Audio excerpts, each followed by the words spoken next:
សម្រាប់ម៉ាមីដែលរវល់ផឹកឡើងអត់ដឹងថាត្រូវធ្វើមនុស្សឲ្យកូនហើយអត់ចង់ឲ្យកូនញ៉ាំបបរបកកអាចសាកមើលជាមួយនឹងមនុស្សនេះបានខ្ញុំធានាថាឆ្ងាញ់ប្លែកជួយឲ្យអូនឡើងគីឡូផងដែរពេលដែលយើងនិយាយពីរឿងឡើងគីឡូម៉ាមីខ្លះគាត់គិតថាអញ្ចេះអូយបងកូនខ្ញុំញ៉ាំតិចហ្នឹងកូនខ្ញុំអត់សូវប្រកែកញ៉ាំទេអញ្ចឹងហើយទៅគាត់អត់ឡើងគីឡូឬក៏ម៉ាមីខ្លះទៀតគាត់គិតថាអញ្ចេះការដែលកូនឡើងគីឡូលុះត្រាតែកូនគាត់ញ៉ាំច្រើនញ៉ាំបបរច្រើនក្នុងបបរមានសាច់ច្រើនមានបន្លែច្រើនមានអង្ករច្រើនទៅធ្វើឲ្យកូនគាត់ឡើងគីឡូអញ្ចឹងតើសម្រាប់ការគិតបែបហ្នឹងត្រឹមត្រូវឬទេសម្រាប់ថ្ងៃនេះខ្ញុំនឹងបកស្រាយថាការគិតបែបហ្នឹងគឺមិនត្រឹមត្រូវទេសម្រាប់មនុស្សដែលធ្វើឲ្យកូនឡើងគីឡូមិនប្រកាសថាតើទៅត្រូវបាយច្រើនអង្ករច្រើនបន្លែច្រើនសាច់ច្រើននេះមកមានទាំងអស់គ្នាប៉ុន្តែយើងត្រូវដឹងថាតើគ្រឿងផ្សំឬក៏បន្លែសាច់ណាខ្លះដែលជួយឲ្យកូនយើងឡើងគីឡូឧទាហរណ៍ដូចក្នុងមនុស្សមួយនេះអញ្ចឹងពីមុនខ្ញុំតែងតែនិយាយថាអត់ឲ្យកូនខ្ញុំស្រូវសាឡីពេលផឹកទេព្រោះអីស្រូវសាឡីអត់ធ្វើឲ្យឡើងគីឡូដោយសារពេលខ្លះមកមានទាំងអស់គ្នាភាគច្រើនមែនតែនគឺយកស្រូវសាឡីទៅធ្វើជាមួយបបរផ្លែឈើ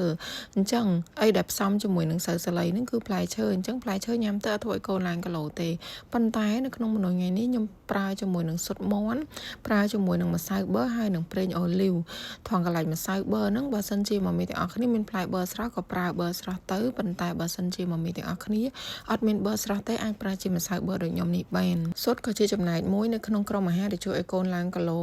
ផ្លែប៊ឺក៏ជាចំណែកមួយនៅក្នុងក្រុមអាហារកូនឡើងគីឡូប្រេងអូលីវដូចគ្នាដែរអញ្ចឹងពេលខ្លះយើងគ្រាន់តែដឹងថាតើប្រភេទអាហារណាខ្លះដែលជួយឲ្យកូនឡើងគីឡូយើងយកវាមកផ្សំចូលគ្នា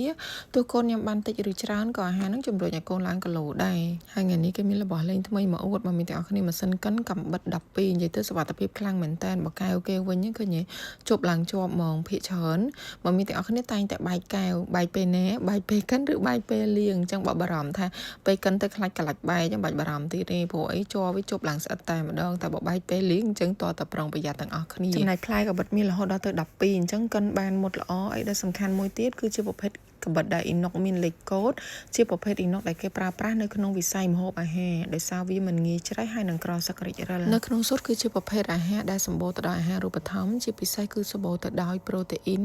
សម្បូរទៅដោយសារធាតុចិញ្ចឹមផ្សេងៗដូចជាវីតាមីនហើយនិងជាតិរ៉ែអីដែលសំខាន់គឺសារធាតុឆូលីនដែលជួយដល់ការអភិវឌ្ឍខួរក្បាលជួយដល់សុខភាពភ្នែកនិងការឡើងគីឡូចំណែកផ្លែប៊ឺដូចខ្ញុំបញ្ជាក់អញ្ចឹងបើសិនជាមានទាំងអស់គ្នាមានប៊ឺស្រស់អាចប្រើប៊ឺស្រស់បានប៉ុន្តែបើអត់មានប៊ឺស្រស់ទេអាចប្រើជាម្សៅប៊ឺដូចខ្ញុំក៏បានដែរម្សៅប៊ឺរបស់យើងមានរសជាតិផ្អែមឡំ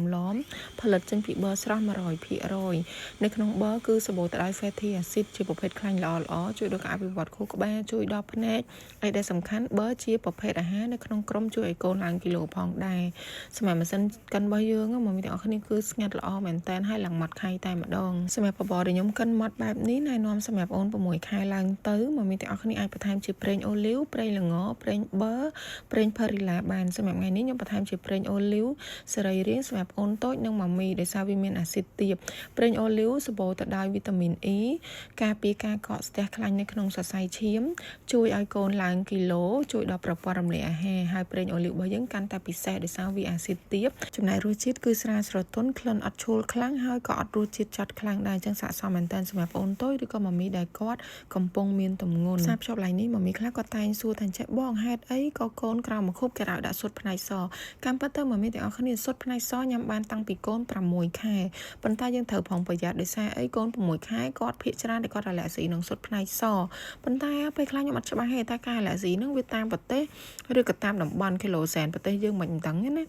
ព្រោះអីបើសិនជាមនុស្សនៅខាងបរទេសគឺគេ6ខែឡើងទៅគឺគេប្រើទាំងស៊ុតសនិងក្រហមតែម្ដងសម្រាប់លបាយក្នុងចាននេះគឺសម្រាប់អូន3ខែឡើងទៅមកមានទាំងអស់គ្នាខ្ញុំអត់កិនទេយើងគ្រាន់តែបបរវាឲ្យអាលួយ